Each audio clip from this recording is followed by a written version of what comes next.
আসসালামু আলাইকুম। আপনারা সকলেই জানেন যে আমি নিয়মিত সোশ্যাল মিডিয়া থেকে আপনাদের আপডেট জানাই যে বর্তমান পরিস্থিতি কেমন। তো আমি আজকে মূলত খবর দেখার চেষ্টা করছি ইউটিউব থেকে। এখানে দেখতে পাচ্ছি যে পাবনায় বিএনপি এবং জামাতের মধ্যে সংঘর্ষ হয়েছে। তো এই বিষয়টা আসলে আমি একটু পড়ে শোনাতে চাচ্ছি, কী ধরনের সংঘর্ষ হলো বা কেমন হলো। তো যাই হোক, আমি এখানে যেহেতু পাবনায় যে জামাত এবং বিএনপির মধ্যে সংঘর্ষ হয়েছে, এই সংঘর্ষের কিন্তু খবর শুনলাম। শোনার পরে সেটা আপনাদের জানাবো আসলে কোন পক্ষে কেমন কি হলো।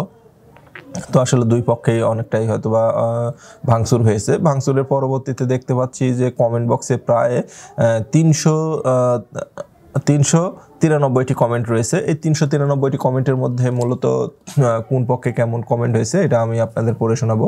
জিয়ার সৈনিক মারামারি করে দৈনিক, প্রথমে একটা বিএনপির বিপক্ষে। তারপরে বর্তমানে রাজনীতিবিদদের থেকে রিক্সাওয়ালাদের অনেক দাম আছে, থাকবে না বিএনপি থাকবে না। আল্লাহ যেন আমাদের দেশকে অতি দ্রুত শান্তি ফিরিয়ে আনেন, আমিন।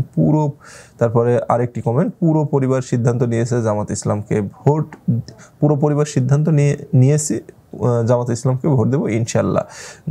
বিএনপি যে কঠিন শাস্তির আওতায় আনা হোক, বিএনপিকে কঠিন শাস্তির আওতায় আনা হোক, এটা লেখছে। বিএনপি বয়কট, আলহামদুলিল্লাহ, ঠিক আছে, বিএনপিকে উচিত জবাব দেওয়া হয়েছে।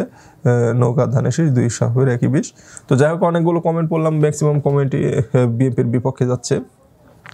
তো বিশ্বাস না হলে আপনারা করতে পারেন, ইউটিউবে যাবেন। ইউটিউবে যাওয়ার পরে আপনারা এই যে চ্যানেল 24 যে ইউটিউব চ্যানেল রয়েছে, এখানে এই নিউজের ইউটিউব চ্যানেলে যাবেন এবং পাবনার বিএনপি জামাত সংঘর্ষে মোটরসাইকেল ও অফিস ভাঙচুর, আহত 5, এই নিউজটাতে আপনারা যাবেন। যাওয়ার পরে কিন্তু কমেন্ট বক্সে গেলে আপনারা প্রমাণ নিতে পারবেন যে আসলে বাস্তবে আসলে কত % মানুষ কোন দলের বিপক্ষে বা কোন দলের সমর্থনে সাধারণ মানুষ আসলে কমেন্ট করেছে, এটা আপনারা জানতে পারবেন।